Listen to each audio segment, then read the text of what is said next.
Hello दोस्तों, welcome back to our channel guys. दोस्तों आज हम बात करेंगे लॉबस्टर फिल्म के बारे में।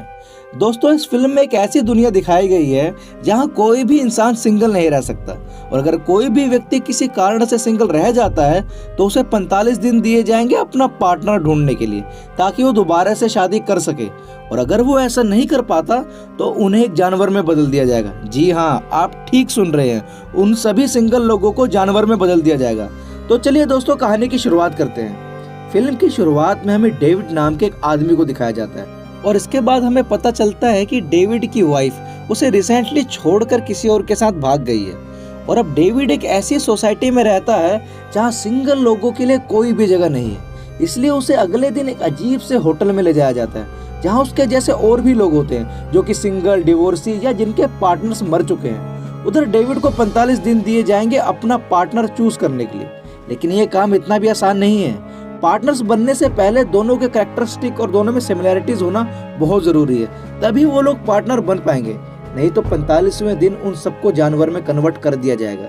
इसके बाद हमें आगे दिखाया जाता है कि इस होटल की मैनेजर डेविड के रूम में आती है और उससे पूछती है कि अगर तुम अपना पार्टनर नहीं ढूंढ पाए तो तुम कौन से जानवर में कन्वर्ट होना चाहोगे। तब डेविड कहता है लॉबस्टर। डेविड ऐसा इसलिए कहता है कि एक तो लॉबस्टर 100 साल से भी ज्यादा जीते हैं, और दूसरी तरफ डेविड को समुद्र भी बहुत पसंद होता है। डेविड के पास एक कुत्ता भी होता है जो दरअसल में उसका भाई होता है। वो भी पहले इसी होटल में अपना पार्टनर ढूंढने के लिए आया था, लेकिन वो सिंगल ही रह गया था, जिसके कारण उसे भी एक डॉग में कन्वर्ट कर दिया गया था। इसके अलावा इस होटल के कुछ रूल्स भी होते हैं। यहाँ पर कोई भी मास्टरबेट नहीं कर सकता, लेकिन इस होटल्स की मेड आकर उनके साथ फोर्सफुली इंटीमेट हो सकती है, ताकि उनका लड़कियों के ऊपर एक इंटरेक्शन बना रहे।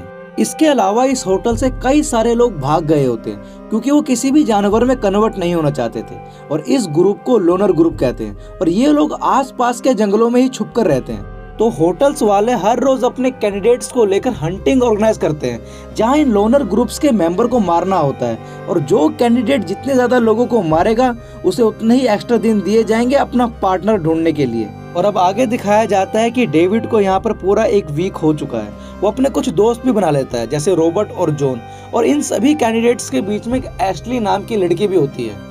और अब एक दिन ऐसे ही हंटिंग पे जाते हुए एशली डेविड को प्रपोज कर देती है, लेकिन डेविड मना कर देता है। तब एशली कहती है कि अगर वो अपना पार्टनर नहीं ढूंढ पाई तो वो यहीं पर सुसाइड कर देगी, क्योंकि वो किसी भी जानवर में कन्वर्ट नहीं होना चाहती।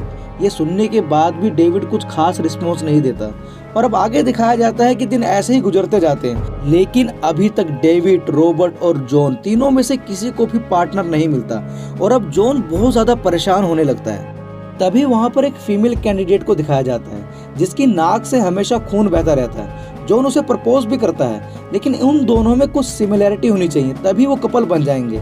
तभी जॉन अपनी नाक खुद ही तोड़ लेता है, और जब वो लड़की देखती है कि उसकी नाक से खून बह रहा है तो उसे लगता है कि जो बीमारी मुझे है वही जॉन को भी है, और वो जॉन के ऑफर को एक्सेप्ट कर लेती है। अब ये दोनों कपल बन जाते हैं। इसके बाद जॉन हमेशा अपने कपड़ों पर टमाटो केचप लगा लेता है ताकि उसके पार्टनर को लगता रहे कि वो ब्लीडिंग कर रहा है। और यहाँ दूसरी तरफ डेविड की भी कुछ बात नहीं बन रही होती, तो वो एक एंजेलिका नाम की कैंडिडेट को अप्रोच करता है। वो देखने में काफी अट्रैक्टिव होती है, लेकिन एंजेलिका एक बेरहम, निर्दयी और एक इमोशनल लेस महिला होती है, और अगर डेविड को उसके साथ कनेक्ट करना है तो डेविड को भी वैसा बनना पड़ेगा ताकि दोनों में सिमिलैरिटीज आ सके। इसके बाद डेविड कुछ टाइम एंजेलिका के साथ बिताता है। फिर एक दिन एंजेलिका मरने का नाटक करती है ताकि वो चेक कर सके कि डेविड इमोशनल लेस है कि नहीं। डेविड भी बड़ा ही होशियार होता है और वो कुछ भी रिएक्ट नहीं करता। एंजेलिका को लगता है कि ये भी मेरी तरह इमोशनल लेस है, और अब इन दोनों को भी एज ए कपल डिक्लेयर कर दिया जाता है। लेकिन एंजेलिका को अभी भी डेविड के ऊपर डाउट होता है, तो वो उसके डॉग यानी डेविड के भाई को मार देती है, और फिर डेविड का रिएक्शन नोटिस करती है। अपने भाई को मरा हुआ देखकर डेविड रोने लगता है। अब एंजेलिका को बहुत ज्यादा गुस्सा आ जाता है, और वो होटल के स्टाफ को कंप्लेंट करने के लिए जाती है कि इस इंसान ने झूठ पर ये रिलेशन बनाया था। तभी डेविड एंजेलिका के पेट में एक पंच मारता है और वहां से भागने लगता है। तभी वहां पर होटल की मेड आ जाती है और वो डेविड को छुपाने में उसकी मदद करती है। इसके बाद दिखाया जाता है कि डेविड और मेड एंजेलिका को मिलकर वहीं पर बेहोश कर देते हैं और ट्रांसफॉर्मेशन रूम में ले जाकर उसे एक जानवर में कन्वर्ट कर देते हैं। इसके बाद डेविड यहाँ से भागकर उस जंगल में पहुंच जाता है जहाँ लोनर ग्रुप के मेंबर रहते हैं। इस ग्रुप की लीडर का नाम होता है लिया, और वो डेविड को यहाँ के रूल समझाती है। कहती है कि यहाँ के लोग आपस में प्यार, फ्लर्ट, फिजिकल रिलेशन कुछ भी नहीं रख सकते और अगर वो ऐसा करते हुए पकड़े गए तो उन्हें सजा मिलेगी। दरअसल इस ग्रुप की लीडर लिया किसी भी तरह के प्यार में बिलीव नहीं करती। उसका मानना होता है कि प्यार नाम की कोई चीज नहीं होती और ये सब बस एक दिखावा है, और जब भी कोई मुसीबत में पड़ता है तो वो अपने पार्टनर को छोड़कर अपनी ही जान बचाता है। इसलिए इस ग्रुप में रहने के लिए उन्हें ये सब छोड़ना पड़ेगा और ये लोग अब कभी शहर नहीं जा सकते क्योंकि पुलिस उन्हें पकड़कर दोबारा होटल अथॉरिटी के पास वापस छोड़ देगी। अब डेविड भी इस ग्रुप के साथ रहना शुरू कर देता है और कुछ दिनों बाद उसकी मुलाकात रिचेल से होती है।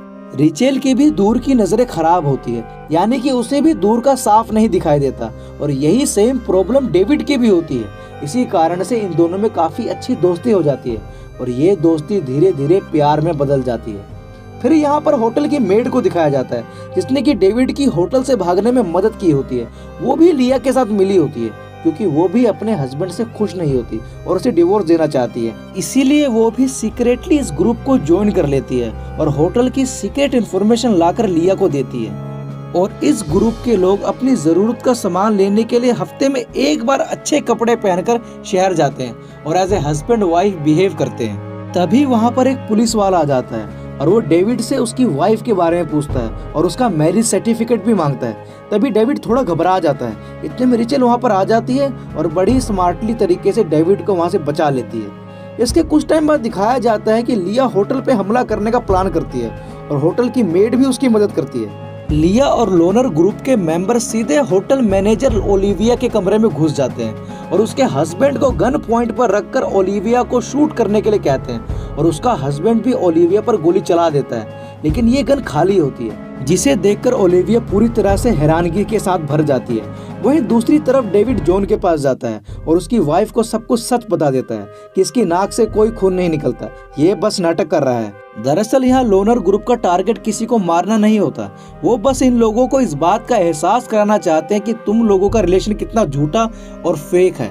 इस दुनिया में प्यार जैसी कोई चीज नहीं होती, सभी लोग अपने मतलब के लिए ही जीते हैं। और उसी रात होटल की मेड भी इस ग्रुप को पूरी तरह से ज्वाइन कर लेती है। और वहीं दूसरी तरफ अब हमें दिखाया जाता है कि डेविड और रिचेल भी एक दूसरे के काफी करीब आ गए हैं और ये दोनों वहाँ के सारे रूल्स तोड़ने लगते हैं और एक दूसरे से बहुत ज्यादा प्यार भी करने लगते हैं। इसलिए ये दोनों अब यहाँ से भागने का फैसला भी कर लेते हैं। रिचेल ये सभी बातें एक डायरी में लिखा करती थी और एक दिन ये डायरी लिया के हाथ लग जाती है और उसे डेविड और रिचेल के बारे में सब कुछ पता चल जाता है। वो डायरेक्टली तो इन दोनों को कुछ भी नहीं बोलती, लेकिन इन्हें सजा देना भी जरूरी होता है। तब वो रिचेल को ये कहकर एक दिन डॉक्टर के पास ले जाती है कि मैं तुम्हारी आंखों को ठीक करवा दूंगी, लेकिन वो उसे पूरी तरह से अंधा कर देती है।